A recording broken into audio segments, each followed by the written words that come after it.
What's up, y'all? It's Gabe P, Mr. On the Radar Radio, CEO of On the Radar, and I'm here with my family over at Monster Energy Soundcheck. Let's go.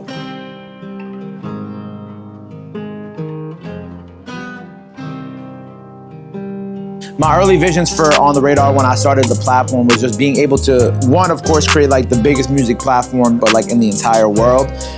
And I wanted it to become like a creative hub where you'll never really know like what artists you'll get. It's really a mixed bag of like what you can get, and that was like, the goal.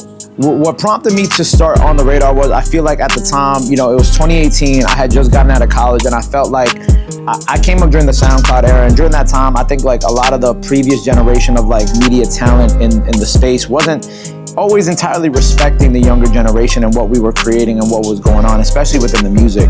And I think like I saw that gap in the market. I saw it was like readily available. So I started On the Radar, and I started off by interviewing, pretty much anybody and everybody I could find that was within my network. And then obviously like we built it out, and now we have people coming from all over the world. We have legends, we have OGs, and we have the next ups, and the now.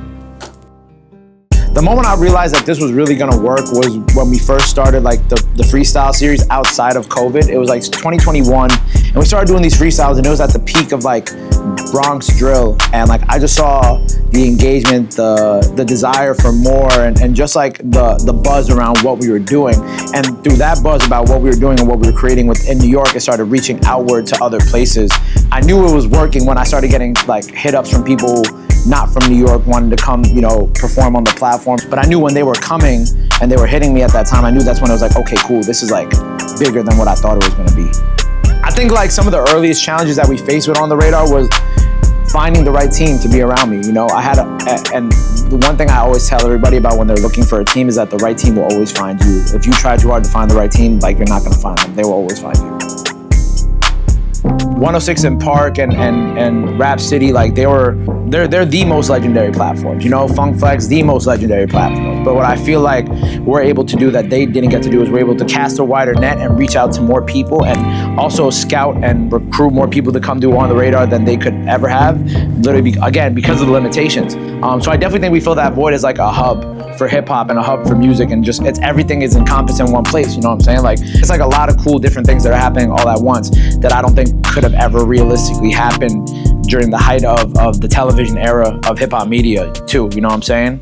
For me, it's not always about the most famous artists that pull up, but about like the artists that we change their lives. Like, we just dropped our All-Star Cypher, which, is kind of like our people have been asking us to do like a freshman cypher for years, but we have so much respect for like XXL and what they've done over the course of their legacy, and I have loved everything that they've done over the course of their legacy, even up until this year. I think they did a great job curating this year's list, but we wanted to do something on our own that kind of highlighted the people who have been on the radar, that are on the radar, and that have kind of like blown up off the platform. Being able to be there at the ground floor with the up and coming artists and watch them become superstars and watch them break into the industry and break into the hip hop scene, like that's really where like my love for this comes from. And like I, even like the other day it was like 1900 Rugrats' birthday, and like we have like our birthdays are like a day apart, and like I had wished him a happy birthday, and I think he left this really nice comment back saying he's like, you really made a way for a lot of people, so like I appreciate you and I love you for that. And I love him for like everything he's done for the platform too, because his video was like super viral, had like 4-point-something million views on YouTube. So those are the moments that I really care for. Like the famous artists are great, and I'm always super appreciative, and I'm so appreciative of Drake for changing my life. But I love being there at the ground floor. That's where my heart always is.